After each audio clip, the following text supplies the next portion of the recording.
السلام علیکم ورحمۃ اللہ وبرکاتہ۔ حضرت علامہ سید محمد عبد القدیر حسینی چشتی بخاری المعروف نورانی پاشا رحمۃ اللہ علیہ کی قائم کردہ سوسائٹی باب العلم انواریہ ایجوکیشنل سوسائٹی اور باب العلم جامعہ انواریہ کے زیر اہتمام قرآن مجید کی تفسیر کے علاوہ حدیث شریف اور فقہ اسلامی کی اور علوم اسلامی کی معتبر و مستند اور مشہور و معروف اہم کتابوں کی ویڈیو ریکارڈنگ کا سلسلہ جاری و ساری ہے۔ الحمدللہ اسی سلسلے کی ایک سنہری کڑی بخاری شریف کی شرح کا درس بھی ہے۔ نعمت الباری فی شرح صحیح البخاری علامہ غلام رسول سعیدی صاحب رحمۃ اللہ علیہ کی مشہور شرح ہے۔ آج کی اس نشست کا آغاز ہم حدیث نمبر 1270 سے کرتے ہیں۔ بسم اللہ الرحمن الرحیم۔ حدثنا مالک بن اسماعیل قال حدثنا ابن عیینہ عن عمرو سمع جابرا رضی اللہ تعالی عنہ قال اتى النبی صلی اللہ علیہ وسلم عبد اللہ بن ابی بعدما دفن فاخرجه فنفث فیہ من ریقہ والبسہ قمیصہ۔ امام بخاری رحمۃ اللہ علیہ روایت کرتے ہیں، ہمیں مالک بن اسماعیل نے حدیث بیان کی، انہوں نے کہا ہمیں ابن عیینہ نے حدیث بیان کی عمرو سے، انہوں نے حضرت جابر رضی اللہ عنہ سے سنا، انہوں نے بیان کیا کہ نبی کریم صلی اللہ علیہ وسلم عبداللہ بن ابی جو رئیس المنافقین تھا، منافقوں کا سرغنہ تھا، عبداللہ بن ابی کے دفن ہونے کے بعد اس کے پاس گئے، اس کی قبر کے پاس آپ نے اس کو قبر سے نکالا، پھر اس میں اپنا لعاب مبارک ڈالا اور اس کو اپنی قمیص پہنائی۔ عبداللہ بن ابی کے بیٹے سچے صحابی تھے، عاشق رسول تھے، انہوں نے جب عبداللہ بن ابی کا انتقال ہوا تو حضور اکرم صلی اللہ علیہ وسلم کی خدمت میں حاضر ہو کر برکتاً آپ کا جبہ مبارک طلب کیا، آپ کی قمیص، تو آپ صلی اللہ علیہ وسلم نے اپنی قمیص عطا فرمائی، جیسا کہ اس سے پہلی نشست میں گزر چکا کہ قمیص عطا کیے جانے کی وجوہات مختلف تھیں۔ ایک وجہ تو یہ تھی کہ حضرت عباس رضی اللہ عنہ جب جنگ بدر میں قید ہو کر آئے تو چونکہ حضرت عباس رضی اللہ عنہ کا قد طویل تھا، اس وقت عبداللہ ابن ابی نے انہیں اپنی قمیص دی تھی پہننے کے لیے، تو حضور اکرم صلی اللہ علیہ وسلم نے اس احسان کا بدلہ چکانے کے لیے، ادا کرنے کے لیے آپ نے اپنی قمیص عطا فرمائی۔ اور دوسری وجہ یہ ہے کہ حضور اکرم صلی اللہ علیہ وسلم یہ جانتے تھے کہ وہ منافق ہے، اس کو میری قمیص سے فائدہ نہیں ہوگا، لیکن اس کے باوجود آپ نے یہ قمیص عنایت فرمائی، اس امید کے ساتھ کہ اس کو یہ قمیص عطا کیے جانے پر اس کی قوم کے لوگ پھر مسلمان ہو جائیں گے اور خالص توبہ کریں گے۔ چنانچہ آپ صلی اللہ علیہ وسلم نے جب اپنی یہ قمیص عطا فرمائی تو آپ کے اس حسن سلوک کو دیکھ کر عبداللہ بن ابی کے قبیلے کے تقریباً 1000 لوگ مسلمان ہو گئے۔ بہرحال منافقوں کی نماز جنازہ پڑھنے اور ان کی قبر پر کھڑے ہونے سے منع کیے جانے سے پہلے کا یہ واقعہ ہے۔ حضور اکرم صلی اللہ علیہ وسلم نے اس منافقوں کے سردار کے ساتھ بھی آپ نے حسن سلوک فرمایا۔ حضرت جابر کی اس روایت کا حضرت ابن عمر کی روایت سے تعارض کا جواب اور عبداللہ بن ابی کے لیے قمیص عطا فرمانے کی وجوہات۔ اس سے پہلے ایک واقعہ یہ بھی گزرا تھا کہ اگر کوئی کافر یا مشرک اگر مر جائے تو اس کو دفن کرنے اور اس کو کفن دینے کے متعلق کچھ احکامات گزرے تھے۔ اس سلسلے میں ایک واقعہ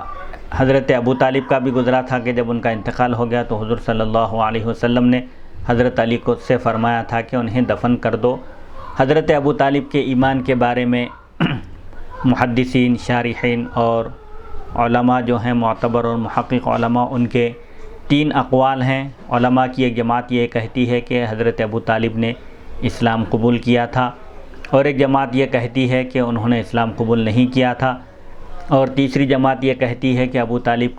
کے ایمان اور کفر کے بارے میں توقف کرنا چاہیے، ان کے نہ ایمان کا حکم لگانا چاہیے اور نہ ہی کفر کا، بلکہ خاموشی اختیار کرنا چاہیے، ان کا معاملہ اللہ کے حوالے ہے، انہوں نے اسلام قبول کیا تھا یا نہیں، اس مسئلے میں کسی کو کچھ بولنے کی ضرورت نہیں ہے، وہاں پر خاموشی اختیار کرنا چاہیے۔ اور جو لوگ یہ کہتے ہیں کہ حضرت ابو طالب نے اسلام قبول کیا تھا، تو وہ یہ کہتے ہیں کہ جس وقت ابو طالب کے انتقال کا وقت آیا، حضور صلی اللہ علیہ وسلم نے فرمایا کہ صرف آپ لا الہ الا اللہ کہہ دو، میں آپ کی طرف سے اللہ کی بارگاہ میں قیامت کے دن میں آپ کی طرف سے میں اللہ تعالیٰ کی بارگاہ میں درخواست کروں گا اور آپ کے لیے میں کوشش کروں گا۔ تو اس وقت جس وقت آپ کا انتقال ہوا، آپ نے یہ کہا کہ انا علی دین عبد المطلب، میں عبد المطلب کے دین پر ہوں۔ اور حضرت عبد المطلب موحد تھے، اللہ کو ایک مانتے تھے اور محرمات سے بچے رہتے تھے، جیسے شراب ہے، جوا ہے، ایسی چیزوں سے دور جاہلیت میں بھی حضور پاک علیہ الصلاۃ والسلام کے آبا و اجداد محرمات سے بچتے تھے اور وہ لوگ اللہ کو ایک مانتے تھے، دین ابراہیمی پر قائم تھے، موحد تھے۔ اسی لیے حضرت ابو طالب کو بھی علماء کی ایک جماعت نے کہا کہ وہ موحد تھے، اللہ کو ایک مانتے تھے، اللہ کو ایک جانتے تھے۔ حضور اکرم صلی اللہ علیہ وسلم کے فضائل اور کمالات انہوں نے بیان کیے، اور اعلان نبوت کے بعد انہوں نے حضور اکرم صلی اللہ علیہ وسلم کی مکمل تائید کی اور آپ کو اجازت دی کہ آپ اطمینان کے ساتھ دین اسلام کی تبلیغ کریں، دعوت اور ارشاد کا کام انجام دیں۔ اور کفار مکہ اور مشرکین مکہ جب حضور پاک علیہ الصلاۃ والسلام کو منع کرنے کے لیے ابو طالب کے پاس آئے اور کہا کہ آپ اپنے بھتیجے کو نئے دین کی تبلیغ سے روک دیجئے، تو ابو طالب نے حضور اکرم صلی اللہ علیہ وسلم کو بلا کر پوچھا کہ یہ تمہاری قوم تم سے کچھ مطالبہ کرتی ہے؟ تو آپ صلی اللہ علیہ وسلم نے فرمایا، جب مشرکین عرب اور کفار قریش نے حضور اکرم صلی اللہ علیہ وسلم کے سامنے آفرز کیے، پیشکش کیے کہ اگر آپ سردار بننا چاہتے ہیں تو ہم آپ کو اپنا سردار بنا لیں گے، اگر آپ کی دین کا مقصد، آپ یہ جو نیا کام کر رہے ہیں، اگر اس کے پیچھے یہ مقصد ہے کہ آپ سردار بنیں تو ہم آپ کو اپنا سردار بنا لیں گے، اور اگر آپ مال و دولت چاہتے ہیں تو ہم آپ کو تمام عرب میں سب سے زیادہ مالدار کر دیں گے، اور اگر آپ کی خواہش بادشاہت کی ہے تو ہم آپ کو اپنا بادشاہ تسلیم کر لیں گے۔ بہرحال مختلف انہوں نے باتیں کی، تو حضور اکرم صلی اللہ علیہ وسلم نے صرف ایک ہی جواب دیا کہ اگر یہ لوگ میرے ایک ہاتھ میں سورج اور ایک ہاتھ میں چاند بھی لا کر رکھ دیں تو میں اس دعوت سے باز نہ آؤں گا، میں اسلام کی تبلیغ کرنے سے نہ رکوں گا یہاں تک کہ مجھے موت آ جائے۔ تو بہرحال حضور اکرم صلی اللہ علیہ وسلم نے جب اپنا فیصلہ سنا دیا تو ابو طالب نے فرمایا کہ اے محمد صلی اللہ علیہ وسلم، آپ اپنے دین کی تبلیغ کیجئے، یہ لوگ آپ کو کوئی نقصان نہیں پہنچائیں گے، میں آپ کا حامی اور ناصر ہوں۔ بہرحال ابو طالب کے جو حضور اکرم صلی اللہ علیہ وسلم کے ساتھ جو آپ کا سلوک تھا کہ حضور اکرم صلی اللہ علیہ وسلم کی عمر شریف صرف 8 سال کی تھی، اس وقت عبد المطلب کا انتقال ہوا، تو انہوں نے انتقال سے پہلے ابو طالب کو وصیت کی، تاکید کی، اور حضور اکرم صلی اللہ علیہ وسلم کو ابو طالب کے حوالے کیا۔ ظاہری اعتبار سے آپ کی پرورش کے لیے ابو طالب جو آپ کے حقیقی چچا تھے، حضور اکرم صلی اللہ علیہ وسلم ان کی پرورش میں رہے، اور انہوں نے حضور اکرم صلی اللہ علیہ وسلم کی تبلیغ میں، دعوت و ارشاد میں، دین اسلام کی نشر و اشاعت میں انہوں نے خوب مدد فرمائی۔ بہرحال آپ کے بارے میں توقف کا مسلک، علماء توقف کے مسئلے کو ترجیح دیتے ہیں کہ اس مسئلے میں خاموشی اختیار کی جائے، اللہ کے حوالے ہے ان کا معاملہ، کہ اللہ تعالیٰ ان کے ساتھ جو بھی معاملہ کرے گا وہ اللہ بہتر جانتا ہے۔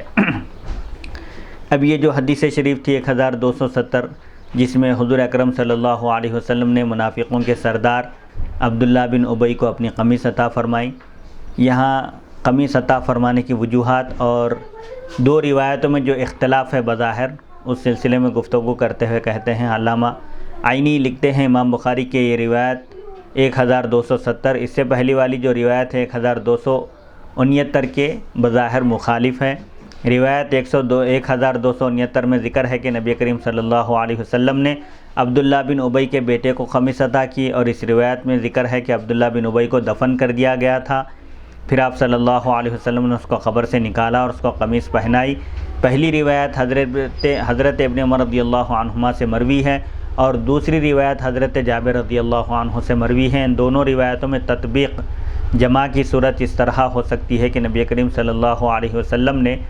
عبداللہ بن ابی کے بیٹے کو قمیص عطا کر دی تھی، پھر اس کے گھر والوں نے سوچا کہ آپ کو آنے میں مشقت ہوگی، اس لیے آپ کے پہنچنے سے پہلے ہی عبداللہ بن ابی کو دفن کر دیا۔ نبی کریم صلی اللہ علیہ وسلم اپنا وعدہ پورا کرنے کے لیے پہنچ گئے، اس وقت عبداللہ بن ابی کو دفن کیا جا چکا تھا، پھر آپ نے حکم دیا کہ اس کو قبر سے نکالا جائے، چنانچہ آپ کے حکم کی تعمیل کی گئی اور آپ نے اس کو اپنی قمیص پہنائی اور اپنا لعاب دہن اس میں ڈالا اور اس کی نماز جنازہ پڑھائی۔ امام ابن الجوزی نے کہا کہ ممکن ہے کہ آپ نے اس کو 2 قمیصیں عطا کی ہوں، ایک قمیص اس کے کفن کے لیے اس کے بیٹے کو دی اور دوسری قمیص اس کو قبر سے نکال کر پہنائی۔ اور یہ بھی ہو سکتا ہے کہ حضرت جابر رضی اللہ عنہ نے اس واقعے کا مشاہدہ کیا ہو اور حضرت ابن عمر رضی اللہ عنہما نے اس واقعے کا مشاہدہ نہ کیا ہو۔ اگر یہ اعتراض کیا جائے کہ عبداللہ بن ابی کے لیے قمیص عطا کرنے میں کیا حکمت تھی، حالانکہ وہ منافقوں کا سردار تھا، ہمیشہ دین اسلام کو کمزور کرنے اور دین اسلام سے لوگوں کو دور کرنے کی فکر میں لگا ہوا رہتا تھا، حالانکہ وہ منافقوں کا سردار تھا، تو اس کا جواب یہ ہے کہ ان کے بیٹے عبداللہ بن ابی کے بیٹے مخلص مومن اور صحابی تھے، سچے عاشق رسول تھے۔ آپ نے ان کی دل جوئی اور تکریم کے لیے، ان کے اعزاز کے لیے قمیص عطا فرمائی۔ دوسرا جواب یہ ہے کہ آپ سے جب بھی کوئی سائل سوال کرتا، کوئی مانگنے والا مانگتا، تو آپ اس کے جواب میں لا نہیں فرماتے تھے،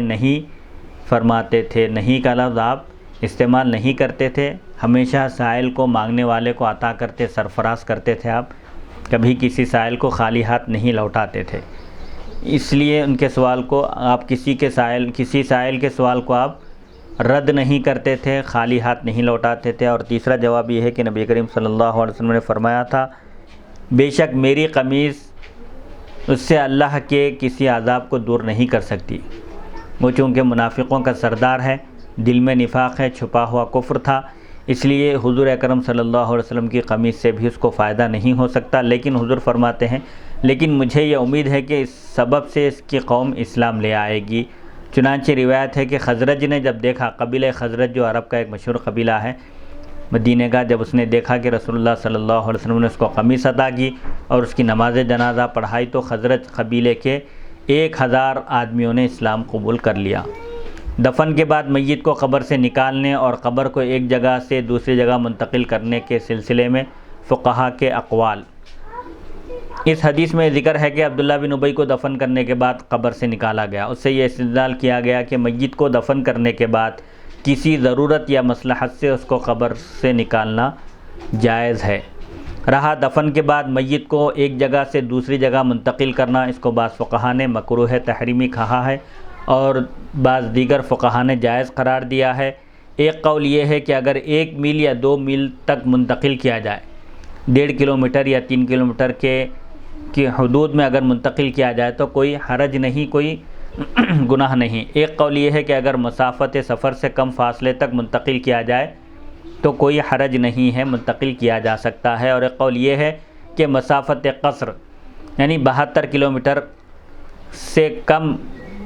فاصلے کے اندر اگر اس کو منتقل کیا جائے تو کوئی حرج نہیں ہے، کیونکہ حضرت عثمان رضی اللہ عنہ نے یہ حکم دیا تھا کہ جو قبریں مسجد کے پاس ہیں ان کو بقیع کی طرف منتقل کر دیا جائے، اور فرمایا اپنی مسجد کو وسیع کرو۔ اور امام محمد نے کہا کہ یہ فعل معصیت اور گناہ ہے، یعنی میت کو ایک جگہ سے دفن کرنے کے بعد ایک جگہ سے نکال کر دوسری جگہ اس کو منتقل کرنا، دوسری جگہ دفن کرنا، یہ گناہ ہے اور معصیت ہے، نافرمانی ہے۔ علامہ مازری مالکی نے کہا کہ ہمارے مذہب میں ظاہر یہ ہے کہ میت کو ایک شہر سے دوسرے شہر کی طرف منتقل کرنا جائز ہے۔ حضرت سعد بن ابی وقاص اور حضرت سعید بن زید العقیق مقام میں فوت ہوئے اور ان کو مدینہ میں دفن کیا گیا۔ الحاوی میں مذکور ہے، امام شافعی نے کہا کہ میرے نزدیک میت کو منتقل کرنا پسندیدہ نہیں ہے، تاہم مکہ مکرمہ، مدینہ منورہ اور بیت المقدس کا قرب حاصل کرنے اور اس جگہ کی فضیلت حاصل کرنے کے لیے میت کو منتقل کیا جائے تو جائز ہے۔ علامہ بغوی اور علامہ البندنیجی نے کہا ہے کہ میت کو منتقل کرنا مکروہ تحریمی ہے۔ علامہ نووی نے کہا کہ یہی قول زیادہ صحیح ہے۔ امام احمد بن حنبل کے نزدیک میت کو اس کی قبر سے دوسری جگہ منتقل کیا جائے تو اس میں کوئی گناہ نہیں ہے۔ حضرت معاذ نے اپنی بیوی کی قبر کھود کر ان کو وہاں سے نکالا اور حضرت طلحہ نے قبر کو منتقل کیا اور جماعت کی مخالفت کی، یعنی یہ حضرات میت کو ایک جگہ سے دوسری جگہ منتقل کرنے کے جواز کے قائل تھے۔ اس مسئلے کی زیادہ تفصیل اور فقہائے احناف کی تصریحات شرح صحیح مسلم جلد 2 صفحہ 808 تا 810 میں بیان کی گئی۔ باب نمبر 23، باب الکفن بغیر قمیص، بغیر قمیص کے کفن دینے کا بیان۔ حدیث نمبر 1271، حدثنا ابو نعیم قال حدثنا سفیان عن ہشام عن عروة عن عائشة رضی اللہ تعالی عنہ قالت کفن النبی صلی اللہ علیہ وسلم فی ثلاثۃ اثواب سحول کرسف لیس فیہا قمیص ولا عمامۃ۔ امام بخاری رحمۃ اللہ علیہ روایت کرتے ہیں، ہمیں ابو نعیم نے حدیث بیان کی، انہوں نے کہا ہمیں سفیان نے حدیث بیان کی ہشام سے، انہوں نے عروہ سے، انہوں نے حضرت عائشہ رضی اللہ عنہا سے روایت کی۔ آپ بیان کرتی ہیں کہ نبی کریم صلی اللہ علیہ وسلم کو 3 سفید سوتی سحول، ایک مقام کا نام ہے، سحول نامی مقام کے کپڑوں میں آپ کو کفن دیا گیا۔ اس کفن میں نہ قمیص تھی اور نہ ہی عمامہ۔ اس حدیث کی تشریح صحیح بخاری حدیث نمبر 1264 میں گزر چکی۔ اس حدیث میں سحول کا لفظ ہے، اس کے معنی ہے وہ کپڑا سحولیہ نامی یمن کی بستی کا بنا ہوا تھا۔ حدیث نمبر 1272 حدثنا مسدد قال حدثنا یحییٰ عن ہشام قال حدثنی ابی عن عائشہ رضی اللہ عنہا ان رسول اللہ صلی اللہ علیہ وسلم کفن فی ثلاثۃ اثواب لیس فیہا قمیص ولا عمامۃ۔ امام بخاری رحمۃ اللہ علیہ روایت کرتے ہیں، ہمیں مسدد نے حدیث بیان کی، انہوں نے کہا ہمیں یحییٰ نے حدیث بیان کی ہشام سے، انہوں نے کہا مجھے میرے والد نے حدیث بیان کی حضرت عائشہ صدیقہ رضی اللہ عنہا سے کہ رسول اللہ صلی اللہ علیہ وسلم کو جملہ 3 کپڑوں میں کفن دیا گیا، ان 3 کپڑوں میں نہ قمیص تھی نہ عمامہ تھا۔ اس حدیث کی تفصیلی شرح مفصل شرح صحیح بخاری حدیث نمبر 1264 میں گزر چکی۔ سنت کے مطابق کفن میں فقہا کے مذاہب۔ مسنون کفن کیا ہے؟ اس حدیث سے امام شافعی نے یہ استدلال کیا کہ کفن میں سنت یہ ہے کہ صرف 3 لفافے ہوں، 3 کپڑے ہوں، نہ ان میں قمیص ہو نہ عمامہ ہو۔ امام مالک رحمۃ اللہ علیہ کے پاس کفن میں عمامہ بھی سنت ہے، میت کے سر پر عمامہ باندھنا بھی سنت ہے۔ ان کے نزدیک اس حدیث کی توجیہ یہ ہے کہ یہ 3 لفافے قمیص اور عمامے پر زائد تھے۔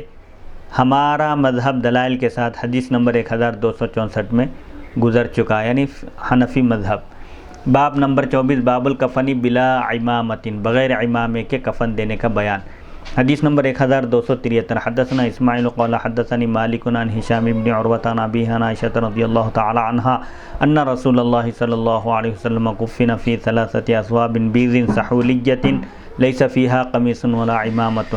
امام بخاری رحمۃ اللہ علیہ روایت کرتے ہیں، ہمیں اسماعیل نے حدیث بیان کی، انہوں نے کہا مجھے امام مالک نے حدیث بیان کی ہشام بن عروہ سے، انہوں نے اپنے والد عروہ سے روایت کی، انہوں نے حضرت عائشہ صدیقہ رضی اللہ عنہا سے روایت کی کہ رسول اللہ صلی اللہ علیہ وسلم کو یمن کے بنے ہوئے 3 سفید سوتی کپڑوں میں کفن دیا گیا، ان میں قمیص نہیں تھی اور نہ ہی عمامہ۔ اس حدیث کی تشریح صحیح بخاری حدیث نمبر 1264 میں گزر چکی۔ باب نمبر 25 باب الکفن من جمیع المال، تمام مال سے کفن دینے کا بیان۔ وبہ قال عطاء والزہری عمرو بن دینار وقتادۃ، اور عطا، زہری، عمرو بن دینار اور قتادہ کا بھی یہی قول ہے۔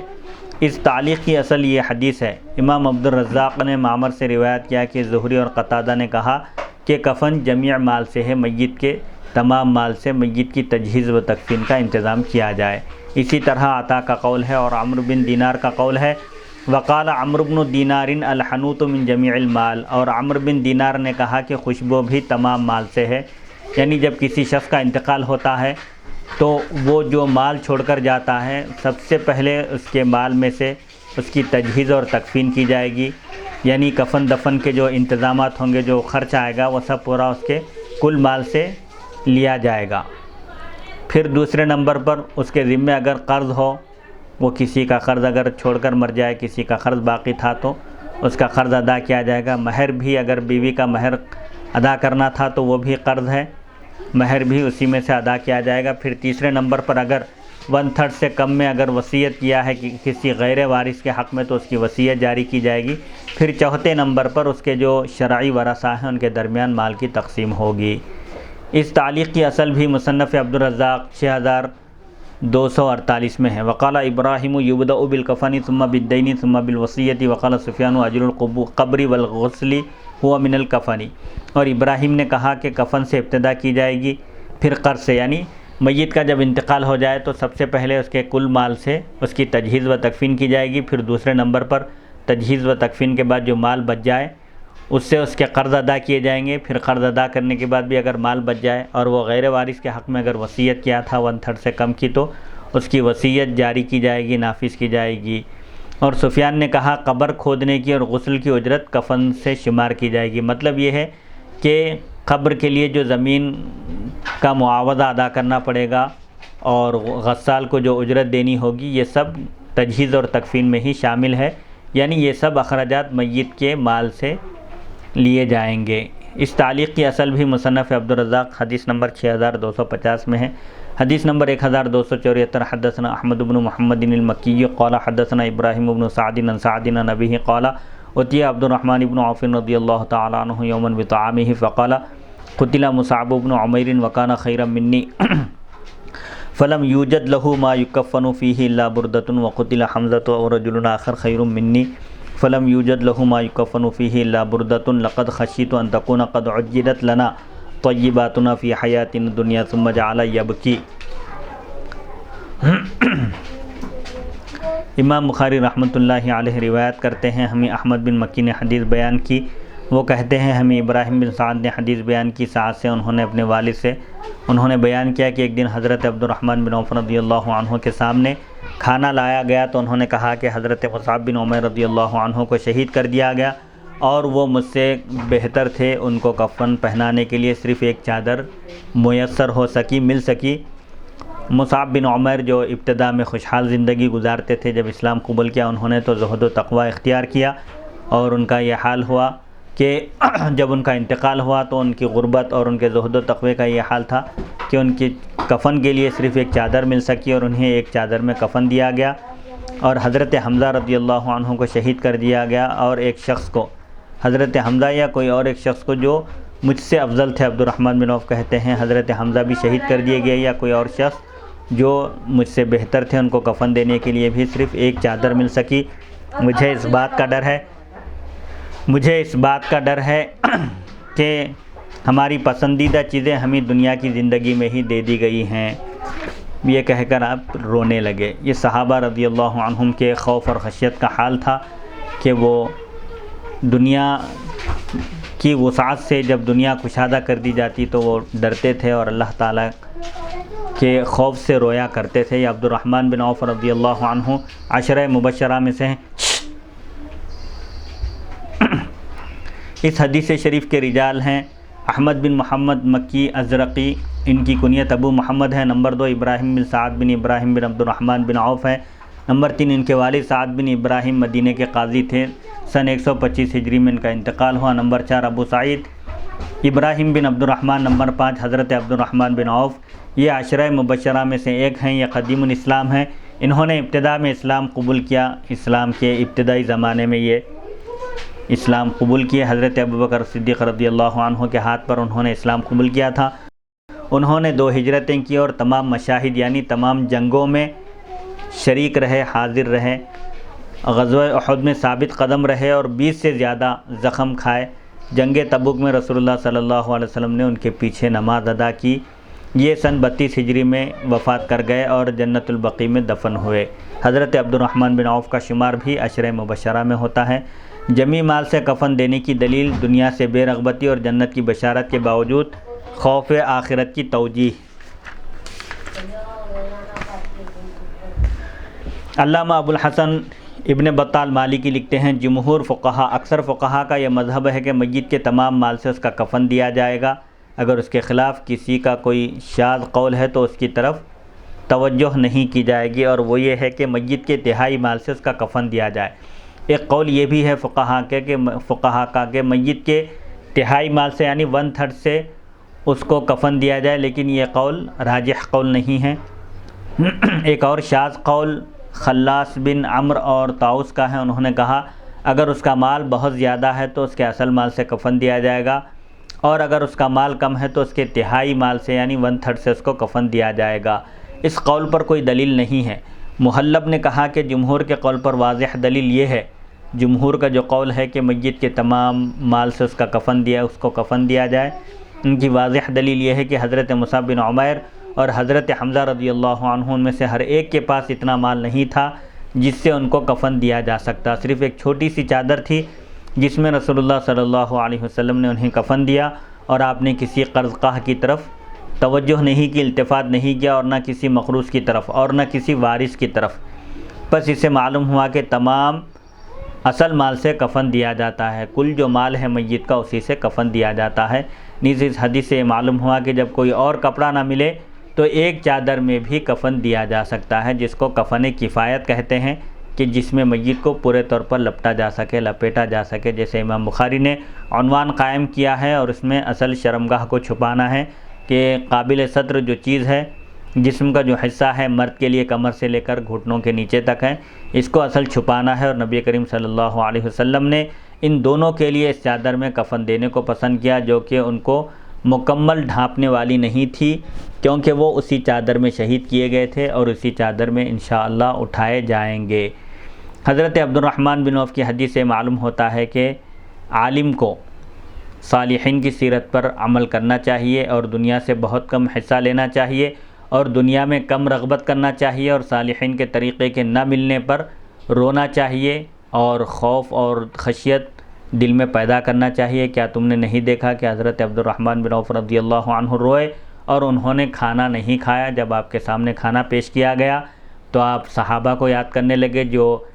زہد و تقوی اختیار کیے تھے، جنہوں نے دنیا میں دنیا کی آسائش سے اور دنیا کی نعمتوں سے کچھ حاصل نہیں کیا، زہد و تقوی اختیار کیا اور اکثر بھوکے رہے، اور دنیا سے بھی جب رخصت ہوئے تو ان کے کفن کے لیے ایک کپڑے سے زیادہ، ایک چادر سے زیادہ نہ مل سکی۔ آپ نے ان حضرات کو یاد کیا اور کھانا نہیں کھایا، یہ خوف اور ظاہر کیا کہ کہیں ہم پر یہ جو آسائشیں ہیں، اللہ تعالیٰ کی یہ جو نعمتیں ہیں اور کھانے میں وسعت اور رہن سہن میں جو وسعت ہے، کہیں یہ ہمارے لیے خطرہ تو نہیں ہے، دنیا میں تو نہیں دی جا رہی ہے نعمتیں۔ جو لوگ نیک متقی پرہیزگار ہوتے ہیں وہ صالحین کی سیرت کو یاد کرتے ہیں اور ان کے طریقے پر عمل کرنے کی کوشش کرتے ہیں، اور اگر نہ کر سکیں کچھ تو وہ کم سے کم خوف الہی اور خشیت الہی سے روتے ہیں اور دنیا کی لذتوں سے دوری اختیار کرتے ہیں۔ انسان کو چاہیے کہ اس کے بعد جو اللہ تعالیٰ کی نعمتیں ہیں ان کو یاد کرے اور ان کے شکر کی ادائیگی میں کمی کا اعتراف کرے، نعمتوں کا شکر بجا لائے اور اس شکر کو بھی کم سمجھے کہ اللہ تعالیٰ نے جو مجھ پر انعامات کیے ہیں اور مجھے جن اکرامات اور اعزازات سے نوازا ہے، میں ان نعمتوں کا شکر بجا لانا تو بہت دور کی بات ہے، ان نعمتوں کو میں شمار بھی نہیں کر سکتا۔ بہرحال ہر حال میں شکر کا دامن مضبوطی سے تھامے رکھے، اللہ کا ہر حال میں شکر بجا لائے اور اس بات سے ڈرے کہ وہ آخرت کی نعمتوں سے کہیں محروم نہ ہو جائے،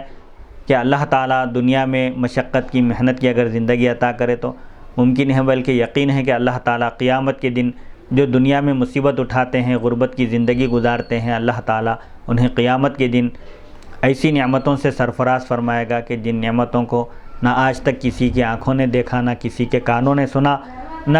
کسی کے دل میں ان کا خیال گزرا۔ بہرحال اگر نعمتیں مل جائیں تو اس بات سے ڈرے کہ کہیں آخرت کی نعمتوں سے محرومی نہ ہو جائے اور اس نے جو نیک اعمال کیے ہیں ان کا صلہ صرف یہی دنیا کی نعمتیں نہ ہو جائیں جس کا اس نے شکر ادا نہیں کیا۔ بہرحال اس حدیث شریف میں اس بات کی بھی تعلیم دی جا رہی ہے کہ نیکیوں کا ذخیرہ کرنے کے باوجود ان نیکیوں کا صلہ دنیا میں طلب نہیں کرنا چاہیے، بلکہ اس کو آخرت کے لیے محفوظ رکھ لینا چاہیے۔ اللہ سے دعا کرنا چاہیے کہ اللہ تعالیٰ ان نیکیوں کو اپنے فضل سے قبول فرما کر ان نیکیوں کا صلہ آخرت کے لیے محفوظ کر دے۔ اگر کوئی شخص یہ اعتراض کرے کہ حضرت عبد الرحمن بن عوف رضی اللہ عنہ کے لیے نبی کریم صلی اللہ علیہ وسلم نے جنت کی ضمانت دی ہے اور وہ عشرہ مبشرہ میں سے ایک ہیں، تو پھر ان کو آخرت کا اس قدر خوف کیوں تھا؟ اس کا جواب یہ ہے کہ صحابہ کرام رضی اللہ عنہم قیامت کے دن کے طول حساب، لمبے حساب سے ڈرتے تھے صحابہ، اور وہ بلند درجات کی تمنا آرزو کرتے تھے، اگرچہ ان کو جنت کی خوشخبری مل چکی تھی۔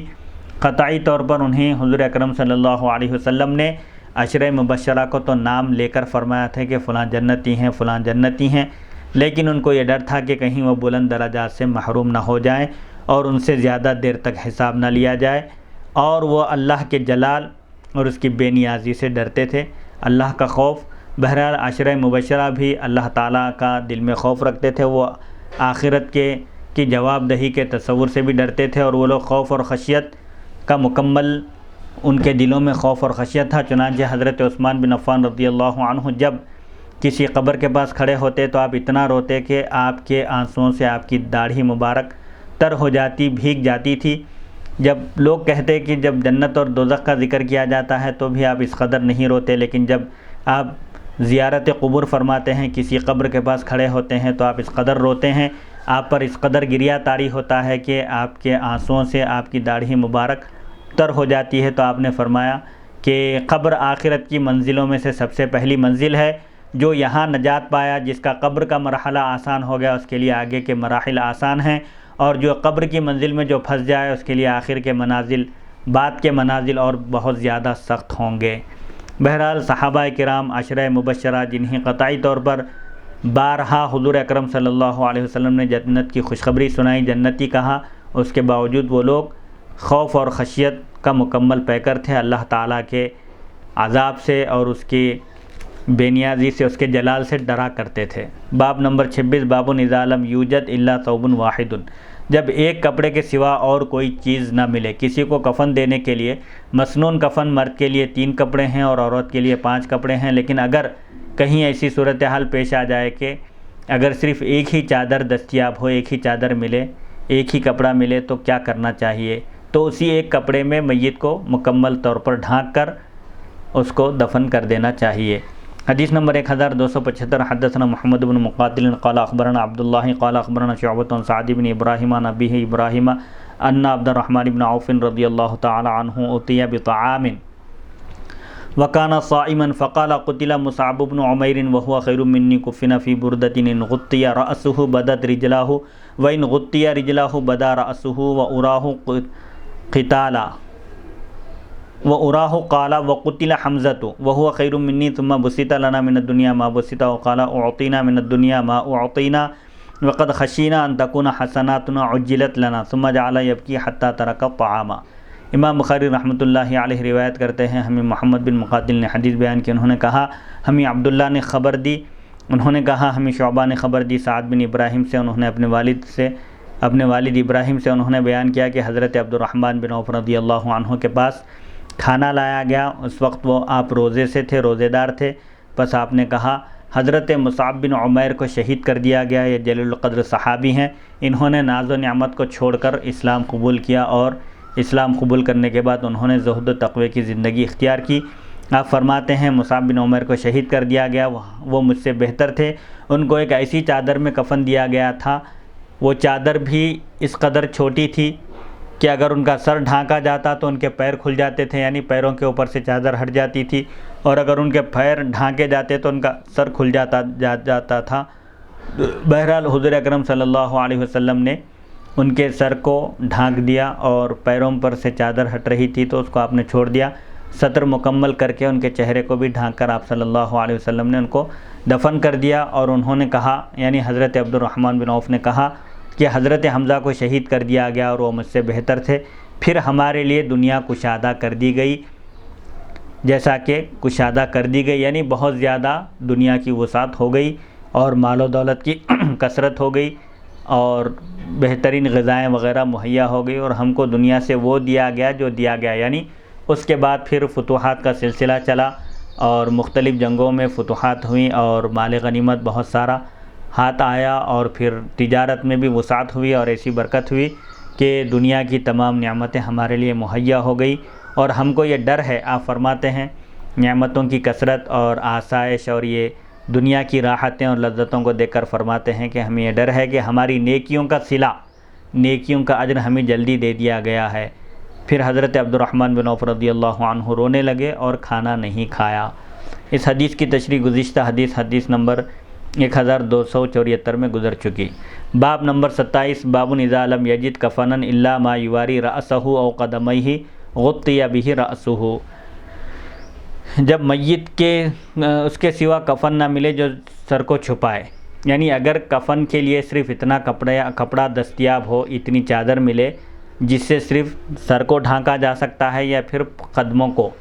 تو ایسی صورت میں صرف سر کو ڈھانکا جائے، قدموں کو کھلا چھوڑ دیا جائے۔ حدیث نمبر 1276، حدثنا عمر بن حفص بن غیاث قال حدثنا ابی قال حدثنا نعمش قال حدثنا شقیق قال حدثنا خباب رضی اللہ تعالی عنہ قال حاجرنا مع النبی صلی اللہ علیہ وسلم نلتمس وجہ اللہ فوقع اجرنا علی اللہ فمنا من مات لم یأکل من اجرہ شیئا منہم مصعب بن عمیر ومنا من اینعت لہ ثمرتہ فہو یہدبھا قتل یوم احد فلم نجد ما نکفنہ الا بردۃ اذا غطینا بها رأسہ خرجت رجلہ وَإِذَا غَطَّيْنَا رِجْلَيْهِ خَرَجَ رَأْسُهُ فَأَمَرَنَا النَّبِيُّ صلی اللہ علیہ وسلم أن نغطي رأسه وأن نجعل على رجليه من الإذخر۔ امام بخاری رحمۃ اللہ علیہ روایت کرتے ہیں، ہمیں عمر بن حفص بن غیاث نے حدیث بیان کی، انہوں نے کہا ہمیں میرے والد نے حدیث بیان کی، انہوں نے کہا ہمیں اعمش نے حدیث بیان کی، انہوں نے کہا ہمیں شقیق نے حدیث بیان کی، انہوں نے کہا ہمیں حضرت خباب رضی اللہ عنہ نے حدیث بیان کی، انہوں نے کہا ہم نے نبی کریم صلی اللہ علیہ وسلم کے ساتھ ہجرت کی، یعنی مکہ مکرمہ سے مدینہ منورہ کی طرف ہم منتقل ہوئے۔ ہم اللہ کی رضا ڈھونڈتے تھے، یعنی ہمارا مقصد صرف اور صرف خوشنودی رب تھا، یعنی ہم اللہ تعالیٰ کی خوشنودی چاہتے تھے، بس ہمارا اجر اللہ کے ذمہ کرم پر ہو گیا۔ ہم اللہ کی خوشنودی کے لیے ہم نے ہجرت کی اور مصیبتیں برداشت کی، اس امید پر کہ اللہ تعالیٰ اپنے فضل و کرم سے ہم کو اجر عطا فرمائے گا۔ بس ہم میں سے بعض وہ ہیں جو انتقال کر گئے اور انہوں نے اپنے اجر میں سے کچھ حاصل نہیں کیا، یعنی کچھ صحابہ ایسے ہیں جنہوں نے مشقتیں برداشت کی، مصیبتیں اٹھائی اور اسلام کی راہ میں انہوں نے بہت کچھ برداشت کیا، لیکن انہوں نے دنیا کی کوئی ناز و نعمت، کوئی آسائش حاصل نہیں کی، راحت حاصل نہیں کی۔ وہ لوگ دنیا سے رخصت ہو گئے اور انہوں نے اپنے اجر میں سے، یعنی دنیا میں اپنا کوئی صلہ انہوں نے اپنی نیکیوں کا، اپنی مصیبت پر صبر کا حاصل نہیں کیا۔ ان میں سے انہی حضرات میں سے ایک حضرت مصعب بن عمیر ہیں، اور ہم میں سے بعض ایسے لوگ ہیں جن کے لیے ان کا پھل پک گیا اور وہ اسے چن چن کر کھاتے ہیں، یعنی کچھ صحابہ جو اللہ کی خوشنودی طلب کرتے ہوئے دین اسلام قبول کرنے کے بعد مصیبتیں اٹھائے، لیکن انہوں نے دنیا کی کوئی آسائش، کوئی راحت نہیں دیکھی اور دنیا سے رخصت ہو گئے۔ اور بعض حضرات ایسے ہیں جن کی محنت رنگ لائی، یعنی جنہوں نے جو محنت کی تھی، مشقت کی تھی، مشقت برداشت کی تھی،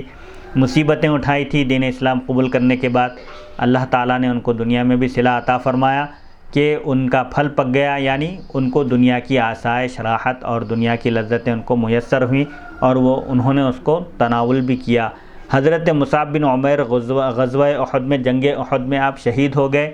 ہمیں ان کے کفن کے لیے کچھ نہ ملا، کفن دینے کے لیے بھی کپڑا میسر نہ تھا، بس ایک چادر تھی جس سے ان کا سر ڈھانکتے تو پیر کھل جاتے تھے، اور اگر پیر ڈھانکتے تو سر کھل جاتا تھا۔ تو ہمیں نبی کریم صلی اللہ علیہ وسلم نے حکم دیا کہ ہم ایسی صورت میں ان کا سر ڈھانک دیں، اور ان کے پیروں پر اذخر، وہاں کی ایک مشہور گھاس ہے عرب کی، مکے کی، اس گھاس کو ان کے پیروں پر ڈال کر ان کے پیروں کو چھپانے کا آپ نے حکم دیا۔ اس حدیث شریف کی سند کے راوی ہیں عمر بن حفص بن غیاث بن طلق بن معاویہ، ان کی کنیت ابو حفص ہے، یہ نخعی ہیں، قبیل نخع سے تعلق رکھتے ہیں۔ ان کے والد حفص بن غیاث ہیں۔ نمبر 3 سلیمان بن مہران ہیں جو اعمش سے مشہور ہیں۔ نمبر 4 شقیق بن سلمہ قبیل اسد سے تعلق رکھتے ہیں، ان کی کنیت ابو وائل ہے۔ نمبر 5 حضرت خباب بن ارد رضی اللہ تعالی عنہ۔ کفن کی مقدار کم ہو تو کیا کرنا چاہیے، اور حدیث مذکور سے مستنبط دیگر مسائل، یعنی اس حدیث شریف سے اور کیا کیا مسئلے فقہی مسئلے، اسلامی شرعی مسئلے معلوم ہوتے ہیں۔ علامہ ابن بطال مالکی لکھتے ہیں، علامہ ابن المنذر نے کہا کہ اس حدیث میں یہ دلیل ہے کہ جب کپڑے کی مقدار کم ہو تو پیر ڈھانکنے کے بجائے بہتر یہ ہے کہ سر کو ڈھانکا جائے۔ محلب نے کہا کہ رسول اللہ صلی اللہ علیہ وسلم نے یہ حکم دیا کہ میت کا سر ڈھانکنے کے بعد اس کے افضل اعضاء، یعنی جو معزز اور بزرگ اعضاء ہیں، ان کو ڈھانکا جائے، اور اگر پھر پیر کھلے رہیں تو ان پر گھاس ڈال دی جائے۔ اور موت اور زندگی میں سطر کو ڈھانکنا واجب ہے۔ مرد کے لیے کمر سے لے کر گھٹنوں کے نیچے تک کا حصہ قابل سطر ہے، ان کو چھپانا، اس حصے کو چھپانا واجب ہے، چاہے زندہ ہو یا مردہ، اگر انتقال بھی ہو جائے تو وہ قابل سطر ہے۔ زندگی میں اور موت میں سطر کو ڈھانکنا واجب ہے، اور اجنبی آدمی کو اسے دیکھنا اور چھونا حرام ہے، سوائے زوجین کے، شوہر اور بیوی کے سوا دوسروں کے لیے اس حصے کو دیکھنا حرام ہے، کیونکہ اللہ تعالیٰ نے شوہر اور بیوی کے لیے، ان دونوں کے لیے، ایک دوسرے کے لیے ان دونوں کے جسم کو دیکھنا حلال کیا ہے۔ اس حدیث سے معلوم ہوا کہ اس امت کے پہلے لوگ صدق و صفا کے اعلیٰ درجے پر تھے، وہ دنیا سے اپنی لذت کے لیے کچھ نہیں لیتے تھے اور اپنے نفس کو شہوات، خواہشات سے روک کر رکھتے تھے تاکہ آخرت میں مکمل لذت، مکمل آسائش اور مکمل راحت حاصل کریں۔ وہ فقر پر صبر کرتے تھے اور مشقتوں کو برداشت کرتے تھے اور اللہ کی خوشنودی کے لیے مصیبتوں پر صبر کرتے تھے۔ میت کی شرمگاہ کو دھونے کا طریقہ، علامہ عینی لکھتے ہیں ہمارا مذہب یہ ہے کہ آدمی کا پورا جسم محترم ہے، خواہ وہ زندہ ہو یا مردہ۔ بس مردوں کے لیے عورتوں کو غسل دینا جائز نہیں ہے۔ اگر کسی عورت کا انتقال ہو جائے تو کوئی مرد اس کو غسل نہیں دے سکتا، اور عورتوں کے لیے اجنبی مردوں کو وفات کے بعد غسل دینا جائز نہیں ہے۔ حسن بن زیاد لؤلؤی نے امام ابو حنیفہ سے روایت ذکر کی ہے جب میت کو غسل دینا ہو تو اس کو بڑا تہبند، بڑی لنگی اس کو پہنائی جائے، اور ظاہر الروایہ، یہ فقہ کی ایک مشہور کتاب ہے، ظاہر الروایہ میں مذکور ہے کہ اگر غسل دینے والے پر تہبند کے نیچے غسل دینا دشوار ہو تو اس کی شرمگاہ پر کپڑا ڈال دیا جائے۔ اور بدائع الصنائع میں مذکور ہے کہ غسل دینے والا اپنے ہاتھوں پر کپڑا لپیٹ کر کپڑے کے نیچے سے اس کی شرمگاہ کو دھوئے، اور امام اعظم ابو حنیفہ کے نزدیک اس کو استنجا کرائے، اور صاحبین یعنی امام ابو یوسف اور امام محمد کے پاس اس کو استنجا نہ کرائے۔ مردے کی شرمگاہ وہی ہے جو زندگی کی شرمگاہ ہے، یعنی جس طرح اس کا احترام، اس کو ڈھانکنا چھپانا واجب ہے حیات میں، اسی طرح ممات میں اس کے مرنے کے بعد بھی اس کو چھپانا واجب ہے۔ اور وہ مرد کے لیے ناف سے لے کر گھٹنے تک کے نیچے کا حصہ ہے، اور گھٹنا احناف کے پاس شرمگاہ میں داخل ہے، یعنی گھٹنا بھی چھپانا واجب ہے، لیکن اس کی غلیظ شرمگاہ کو ڈھانک دینا کافی ہے، یعنی کم از کم شرمگاہ کو ڈھانک دینا کافی ہے، وہ اس کا اگلا اور پچھلا حصہ ہے۔ احناف اور امام مالک کا یہی صحیح مذہب ہے۔ باب نمبر 28، باب من استعد الکفن فی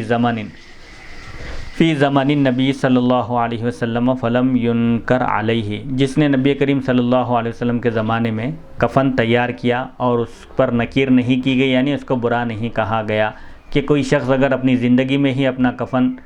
رکھ لینا چاہے، اپنے کفن کی تیاری کرنا چاہے تو شرعاً اس کی اجازت ہے۔ جیسے عام طور پر لوگ جب حج کے لیے جاتے ہیں یا عمرے کے لیے جاتے ہیں تو کفن کو زمزم میں دھو کر لاتے ہیں، مختلف تبرک کی نیت سے، برکات حاصل کرنے کی نیت سے، کوئی مکے کا وہاں سے کفن خرید کر لاتے ہیں، کوئی زمزم میں ڈبو کر لاتے ہیں۔ بہرحال اس طرح